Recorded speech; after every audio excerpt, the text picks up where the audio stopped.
अच्छा जी क्लास, आज का हमारा बेसिक जो टॉपिक है बेसिकली वो है do tax gains cause acquisitions. ठीक है जी।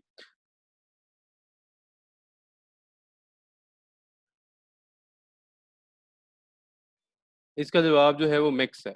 मिक्स इन अ सेंस, क्योंकि टैक्स गेन्स जैसे अभी हमने कल भी देखा था कि अगर फॉर एग्जांपल हमारे पास कोई गुडविल जनरेट होती है तो ओवर 15 ईयर्स हमें उसके अंदर क्या बेनिफिट होगा वो हमने देखा था।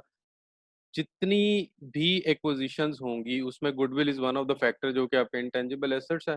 और इंटेंजिबल एसेट जो है वो अमोर्टाइज होते हैं। जब भी अमोर्टाइजेशन की बात होगी तो ये टैक्स शील्ड प्रोड्यूस करेगा।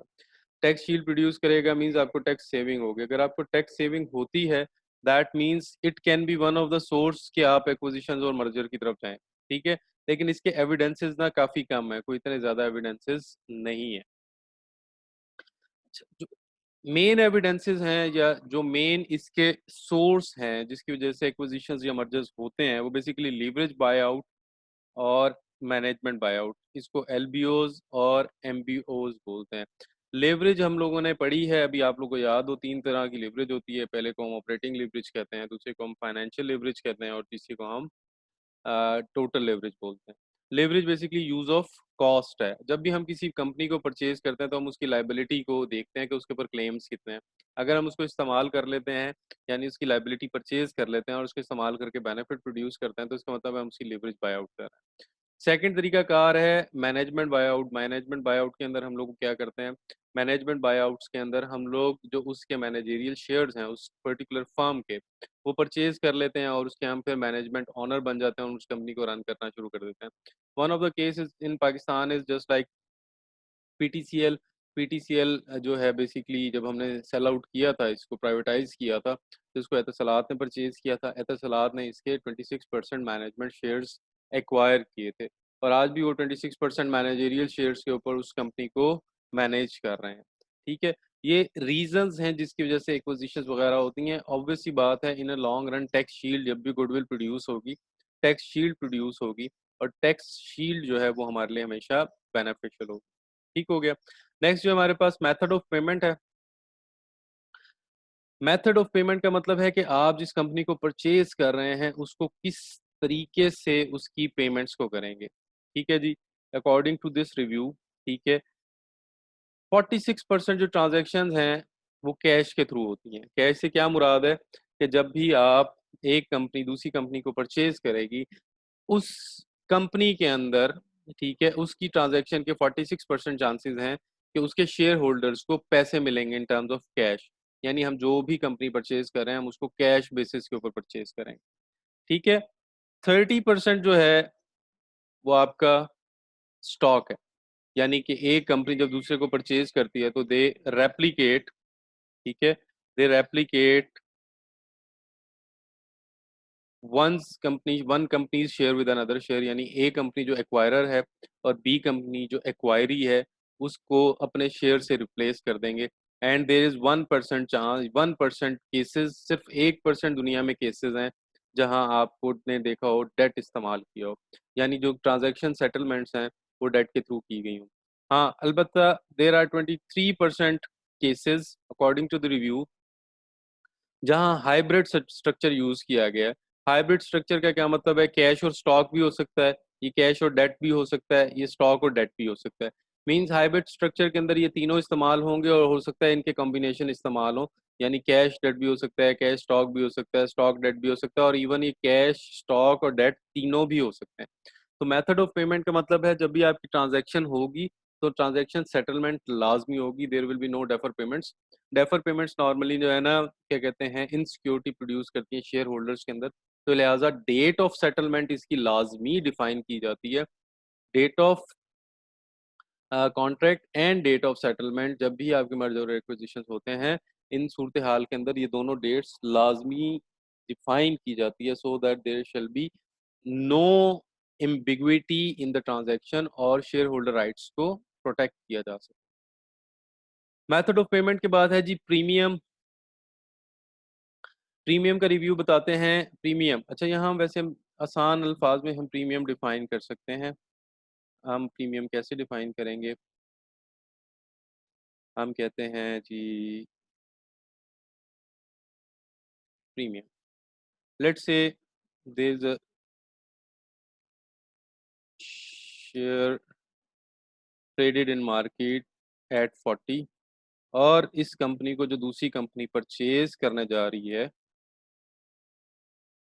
वो आपको 10%, लेट्स को 10% प्रीमियम पे करेगी।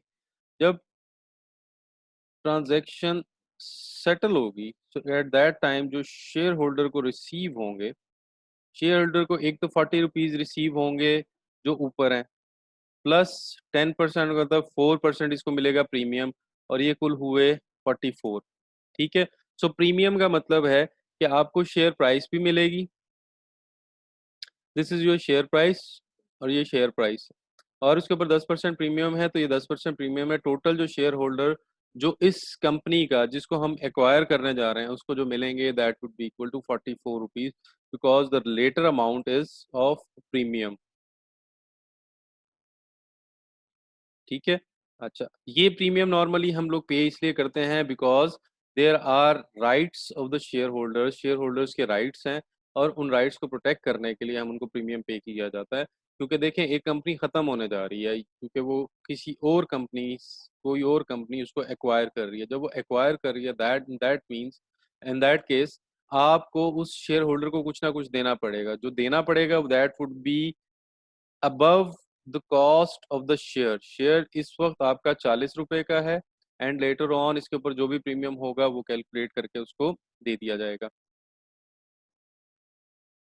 दुनिया में मैक्सिमम 40% तक भी शेयर दिए प्रीमियम दिए गए हैं। अब 40% प्रीमियम से क्या मुराद है? लेट्स सपोज उबर करीम को जब एक्वायर करती है तो करीम इज अ फर्म जो कि ऑलरेडी प्रॉफिट प्रोड्यूसिंग फर्म है और उसके एक लार्ज स्केल कस्टमर्स हैं और वो एक एरिया को उसने कैप्चर किया हुआ है। बड़ी फर्म इस फर्म को इसलिए एक्वायर करती है ताकि वो अपनी बेस कस्टमर्स को मजीद एक्सपैंड कर सके और प्रॉफिट को ज़्यादा कर सके। इस सूरत हाल में क्योंकि ऑलरेडी एक प्रॉफिट जनरेटिंग फर्म है तो मैक्सिमम प्रीमियम अपने शेयर होल्डर्स के लिए डिमांड कर सकता है। तो in history there would be a premium above the share price. और अगर हम इसमें देखें तो उन्होंने कहा जी 1990 से लेकर 1999 तक 40% तक दिया गया है। और अगर हम लेटेस्ट केसेस खोलें जैसे फेसबुक ने व्हाट्सएप को एक्वायर किया या उबर ने करीम को एक्वायर किया, जो बड़ी बड़ी फर्म्स ने छोटी फर्म्स को एक्वायर किया, तो इन्होंने प्रीमियम ज़्यादा पे किया होगा। तो उन्होंने कहा जी 40% तक प्रीमियम दिया गया है और 40% से अब तो मुझे लगता है ज़्यादा भी दिया गया है। This is the average of 1990 और इसका मीडियन जो है 32 है। सिमिलर ओवरऑल उन्होंने बताया कि जी 40% इसकी एवरेज है, 40.9 इसका मीडियन है। ठीक है जी। सिमिलरली मीडियन 31.3 एंड 31.11 इसका मीडियन है ओवरऑल। ठीक। तो ये बेसिकली इसकी हिस्टोरिकल वो दी है। नेक्स्ट हमारे पास कंटिजेंट पेमेंट्स। ठीक है। कंटीजेंट पेमेंट को वैसे अगर हम डिफाइन करें तो contingent payments are the payments, ठीक है, जो आपकी हो सकती हैं किसी भी टाइम इनकर basis on the future performance. ठीक। लेट्स सपोज जैसे हम कहते हैं कि हमने उबर और करीम की एग्जांपल ली, हमने कहा जी उबर ने करीम को परचेज कर लिया। देयर आर मैक्सिमम चांसेस कि उबर करीम को एक्वायर कर लेगी, इवन देन जो करीम की फ्यूचर परफॉर्मेंस है वो अच्छी रहेगी। क्यों अच्छी रहेगी? क्योंकि उसका अपना एक बेस कस्टमर है। कस्टमर को इस बात से गर्ज नहीं है कि करीम उबर के प्लेटफॉर्म पे आती है या करीम स्टैंड अलोन प्लेटफॉर्म पे आती है, वो एक करीम की ऐप यूज करते हैं। सो दैट मीन्स कि इसकी फ्यूचर परफॉर्मेंस बेहतर होगी। अगर इस फर्म की फ्यूचर परफॉर्मेंस बेहतर होगी तो उबर ने जब करीम को परचेज किया है या किया होगा तो एट दैट टाइम उन्होंने शेयर होल्डर्स की प्राइस भी डिफाइन की होगी, प्रीमियम भी डिफाइन किया होगा। और क्योंकि क्रीम एक प्रॉफिट जनरेटिंग एप्लीकेशन है तो इसकी फ्यूचर परफॉर्मेंस की बेस के ऊपर भी इसको पेमेंट की गई होगी जिसको उन्होंने कंटिजेंट पेमेंट कहा होगा। So contingent payments are the payments जिसको हम डिफाइन कर सकते हैं ऐसे कि वो पेमेंट्स जो आप ऑल्टरनेट तो के तौर पर आपको देनी पड़े किसी भी फ्यूचर परफॉर्मेंस की बेसिस पे, लेकिन ये कोई इतनी ज़्यादा